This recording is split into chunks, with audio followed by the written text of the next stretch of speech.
with it being February, I kind of want to have somewhat of a love theme going on with my February Wiplish changes. I don't know if I'm going to be doing that every single day. However, I think of the ideas that I have around that topic, I might start sprinkling in quite a few of them as we approach like Valentine's Day, because that's what, the 14th, I believe. And so I want to make sure we have a proper vocabulary to use when we reach that day, and we know how to approach things in the proper way from the Wiplish lens. And I think there's some fixes that we can make in love, for one, you know. But I think the first thing we're going to do is when you're actually kind of outside of that, and that will be my addressing of third wheeling. And third wheeling, it's an interesting thing. It's got a lot going on, because I actually think it's a pretty decent term as it is. It's taking from other concepts and applying them pretty well. It isn't awful in its own right, but I think there's some things that I can do to it to make it an improved word regardless. And so third wheeling, of course, is when you are with a couple and you are just like kind of the odd one out. You're around people that are romantically involved together and you are not with them. So you're just kind of cast aside like a little bit. It's not always that vibe. Like if you have a good relationship with the couple that you're with, then like things are usually still pretty smooth, but I mean, it's not like you all have the same relationship between you guys. So it's still a little off. And so the term is usually third wheel if you're with one couple. If you're with two couples, then you're supposed to upgrade up to the fifth wheel, and so on and so forth. And you have to go out and do this math to figure out, okay, which singular wheel am I this time, if you are the single one in that situation. And I think that we can just kind of streamline this process by having one term for whenever you're the odd person out with a bunch of couples, or just one couple or more, and you're just the only single one. And I mean, this can also apply to if you're the only single person in a group, because sometimes you'll be with a full couple and then two other people that are dating people already, so you're still the only single one. So the dynamic is a little bit different for that reason too. And what I think the term should be that I want to adopt and put out there is going to be love orbiting. And I think this is a really accurate term. Third wheeling seems to always get like a really harsh rap, where people seem to think it's always going to be just kind of a tough experience and something they want to avoid at all costs.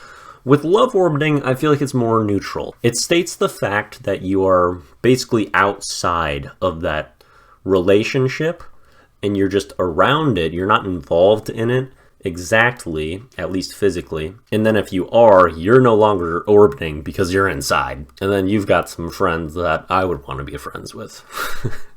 Like, I'm pretty sure it's Diddy that said it on Big Papa. Your friends should become friends with my friends. We can be friends.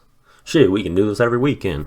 Anyway, but I don't think love orbiting has to be bad. If you enjoy the people that you're around, like, you can definitely still make it good. You're still going to be out on the outside of that sexual or romantic relationship or whatever's going on there, but it doesn't mean it has to be bad. And I feel like third wheeling has a very negative context around it now, and I feel like changing it up a little bit so it doesn't have to be like that is good. Plus, people really hate math, so like not having to figure out which wheel exactly you are is probably a good thing. So you can just have the generic term for love orbiting that will apply to all these scenarios. Because even as someone who actually likes math, it can be hard to calculate all those variables and things might be a little unclear at times too. But I think love orbiting should be the term. You're outside of that engagement and scenario, but still kind of involved in getting the vibes and things going on spread out to you. And so that is the change I am making. Act accordingly. Now let's move on to our comment of the day, which comes from a person who I have love orbited quite a few times. Probably more than any other person that I know, because homie's had a girlfriend for a long time, and I have not had a girlfriend for an even longer time. You know him, you love him, it's Gavin again. He says, one time at the gym, I started to kink off, and I didn't have my mask on, and our AT, which I'm assuming means athletic trainer, Damn near locked me up for a week for being symptomatic. Unreal, huh? Also, I scrunt so much, and I've been noticing it much more recently. Thank you for your comment, as always, Gavin. Quite solid usage of the 2 Wiplish words in this comment. The scrunting thing, like, once you identify these little weird tics or things that you do, you definitely seem to notice them more and more. And even myself, I let out a hideous one earlier today, and like it just really clicked in my brain. I'm like, oh my, that was a scrunt.